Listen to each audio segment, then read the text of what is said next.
Se o jogo for assim, eu nunca vou jogar. Eu me lembro perfeitamente desse feedback. Esse foi um dos feedbacks mais difíceis que eu já escutei sobre o Alumbra.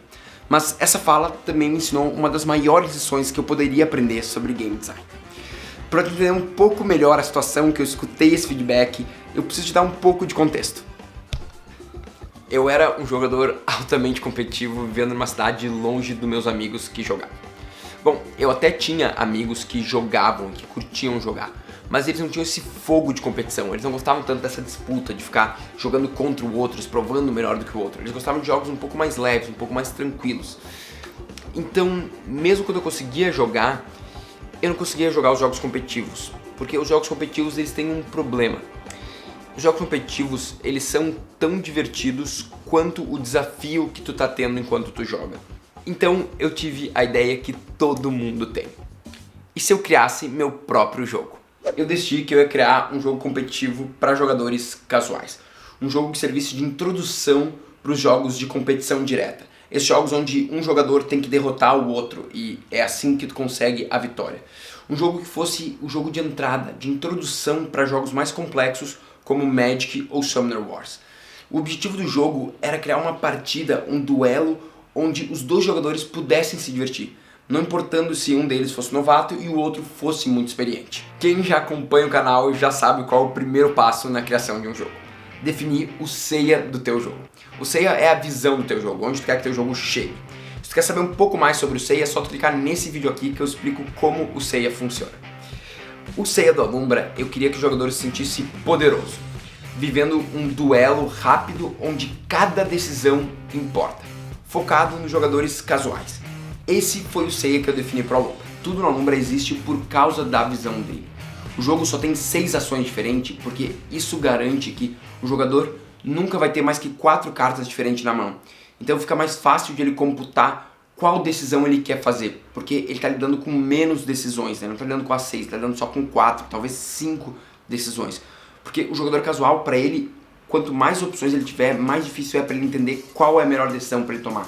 Isso também faz que quando o baralho ele é aleatório, quando tu embaralha e compra as cartas, mesmo que esteja jogando com um jogador muito experiente contra um jogador muito novato, o experiente saiba exatamente a carta que ele precisa usar, o que ele precisa fazer, ele pode não ter essa carta na mão. O baralho aleatório garante que o jogador novato vai ter chance contra o jogador mais experiente. E tudo no jogo foi feito pensando nesse Seiya, né? Pensando no jogador casual, pensando em ser um duelo rápido, pensando em cada decisão ser importante. Tudo foi feito pensando nisso. Só tinha um problema. O jogo estava muito simples. Na realidade, o jogo ele não estava muito simples. Ele estava exatamente o que ele precisava ser.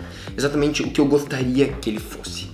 Só que o que acontece é que o Arthur e o Vini, os dois testers do Alumbra, provavelmente as únicas 2 pessoas nesse mundo que jogaram tanto Alumbra quanto eu, eles são jogadores de Magic. Eu chamei eles para testarem o Alumbra e eles me ajudaram muito no desenvolvimento do Alumbra porque eles são jogadores de Magic. Como bons jogadores de Magic, eles destruíram o Alumbra.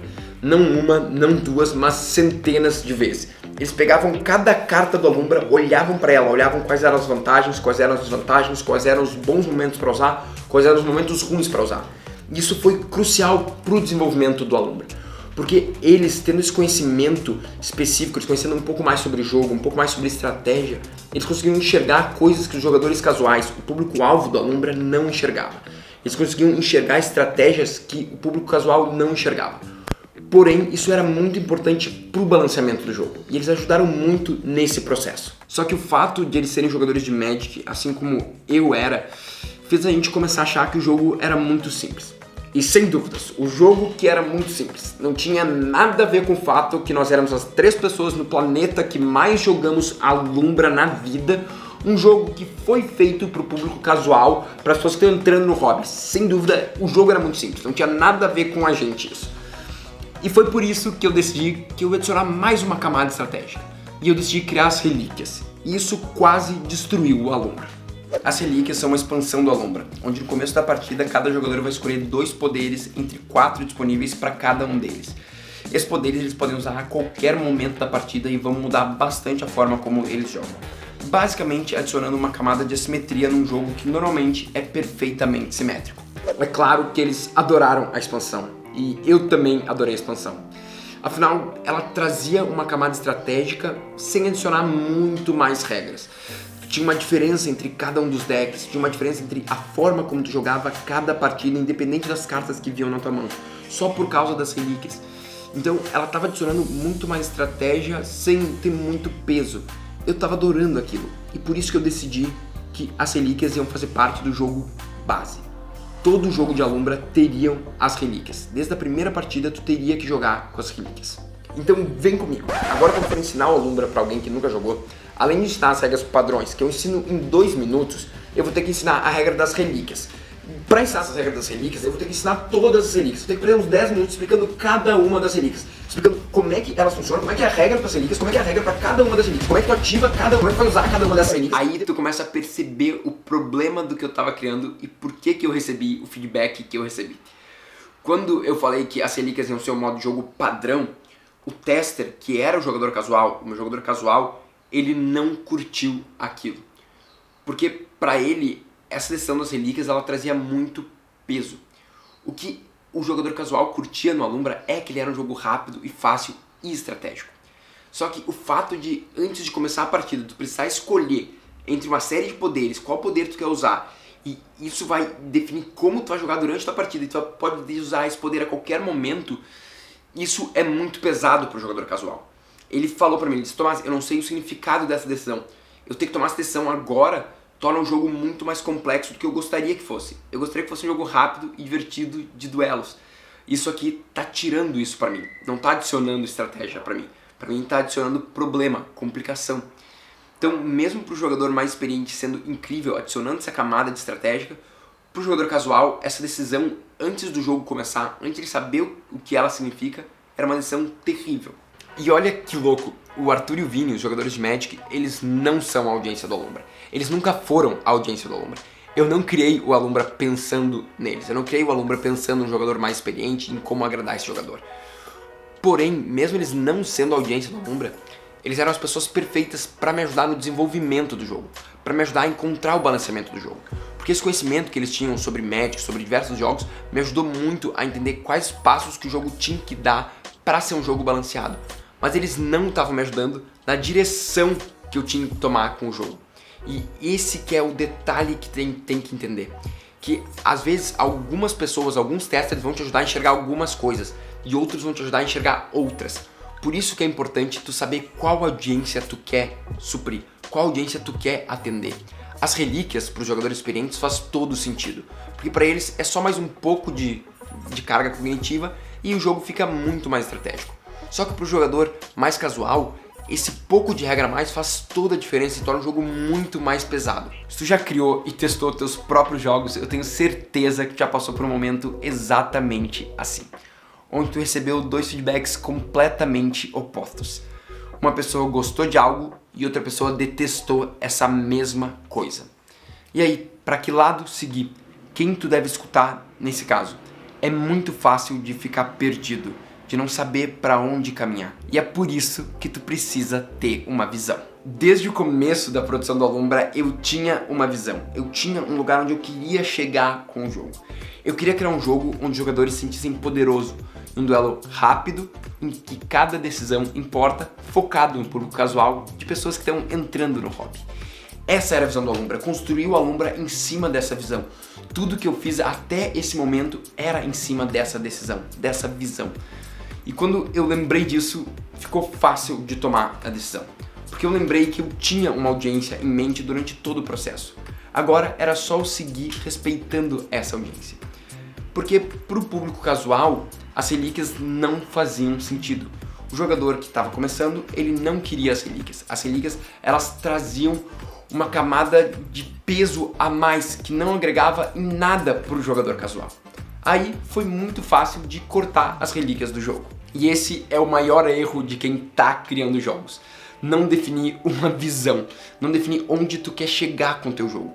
A maioria das pessoas começa a criar jogos assim, ela pensa numa mecânica, numa temática que acha interessante e sai criando. E vai criando sem saber onde vai terminar esse jogo. Só que o problema disso é que a jornada de criação de jogos, ela é uma jornada longa. Ela é longa, tu vai passar por muita coisa, tu vai passar por muitas versões do teu jogo, por muitos testes, tu vai ouvir muitos feedbacks, tu vai descobrir muitos caminhos que tu pode seguir com o teu jogo. E se tu não tiver uma visão clara, se tu não tiver um sentimento que tu quer provocar no teu jogador, se tu não souber a experiência que tu quer criar pro teu jogador, e se tu não souber quem é o teu jogador, quem é a tua audiência, tu não vai saber pra onde caminhar. Toda vez que tu fizer um novo teste, tu vai ouvir novos feedbacks, tu vai pensar, esse feedback parece interessante, e tu vai começar a perseguir esse feedback. De repente tu ouve outro feedback, um jogador que é completamente diferente do anterior. Ele diz, não, eu queria ter um sistema de personalização. Daí tu começa a colocar um sistema de personalização. Sendo que pro jogador competitivo o sistema de personalização não importa. E daí pro jogador casual ele só queria um sistema aleatório.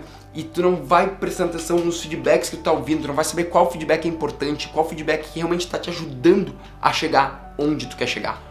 Porque tu não sabe onde tu quer chegar. Se lá atrás, 6 anos antes, eu não tivesse definido uma visão pro Alumbra, o Alumbra nunca seria o que é hoje. Porque esse processo, ele é longo e eu escutei diversos feedbacks diferentes durante o caminho. Se eu não tivesse uma visão, eu não saberia que caminho seguir. Eu teria criado um jogo que não ia ser rápido e divertido para os jogadores casuais. Eu também não teria criado um jogo que seria tão estratégico quanto o Magic. Eu teria criado um jogo que não é nada, que não ia estar atendendo nenhum público. E é por isso, é porque o Alumbra tinha uma visão, porque eu segui ela em todos os aspectos até o final do jogo que o Alumbra foi lançado. É claro que no final das contas eu não joguei as relíquias fora, afinal elas estão aqui, elas existem, elas eram uma mecânica que funcionava e as pessoas gostavam. Só que o que eu fiz foi não tornar ela uma parte base do jogo. O jogo vem com as relíquias, mas elas são uma expansão. Elas são feitas para te jogar depois que tu se acostumou com o jogo, já jogou bastante, tu quer adicionar uma nova camada estratégica. E eu tenho certeza que tornar ela uma expansão e não a parte do jogo base foi a decisão certa. Porque tem pessoas que não jogam sem a expansão. Todas as vezes elas jogam com a expansão. Assim como tem jogadores que já jogaram mais de 100 partidas e nunca nem tocaram na expansão. Assim eu consegui criar um jogo que funciona tanto para o público casual quanto para o público mais experiente. Definir a visão do seu jogo não é um luxo, é uma obrigação. Tu precisa ter uma visão se tu quer chegar com o teu jogo até o final. Porque a jornada de criação de jogos ela é uma jornada longa e difícil. Se tu não sabe para onde tu tá indo, ela fica ainda mais complicada. A visão do teu jogo ela é como uma bússola. Ela te ajuda a te apontar para que caminho tu quer ir, para onde tu tem que ir se tu quiser criar o jogo que tu sonha. Criar o jogo que tu tá querendo fazer para os teus jogadores, querendo tocar os teus jogadores daquela maneira. É isso que a visão faz, ela guia o teu caminho. Mas eu sei que não é tão fácil criar a visão para o teu jogo. E foi por isso que eu desenvolvi o método Seiya. É um método de criação de visão que qualquer pessoa pode usar para criar a visão para o seu jogo. O método Seiya é o método de criação de jogos que a gente utiliza aqui na Cordilheira e que eu ensino há mais de 2 anos. Eu já ensinei mais de 100 pessoas dos mais diversos backgrounds e experiências. Galera de jogo digital, galera de jogo de tabuleiro, galera que nunca tinha criado nada, galera que já tinha jogos publicados. Porque o Seiya, ele é uma visão diferente sobre criação de jogos. É uma nova forma de enxergar a criação de jogos, focada no jogador, na experiência que tu vai estar criando para esse jogador. E eu reuni esse conhecimento no curso online Criando Jogos Incríveis. Esse curso ele tem 4 módulos, onde eu vou te ensinar como criar a tua visão, como criar as regras para o teu jogo, como fazer um protótipo do teu jogo e como estar fazendo playtest do teu jogo. O primeiro módulo sobre criação de visão, eu falo sobre o Seiya, sobre como criar o Seiya pro teu jogo, como criar uma visão forte que vai te guiar durante todo o caminho de produção do teu jogo. O segundo módulo é sobre loops de jogo. Os loops de jogo são as regras do teu jogo, como é que vai ser jogar o teu jogo efetivamente, como criar cada loop do teu jogo e como aperfeiçoar eles aos poucos. O terceiro módulo é sobre protótipo, como criar um protótipo rápido e eficiente que vai te ajudar a ser mais rápido na criação do teu jogo e fazer tu dar o próximo passo na criação do teu jogo. E por último, a gente fala sobre playtest, como organizar um playtest, quais as perguntas que tu precisa fazer para os teus playtests para ter as respostas que tu precisa para dar os próximos passos. Independente se tu já tem um jogo lançado ou se tu nunca criou jogos, se tu quer lançar um jogo digital ou de tabuleiro.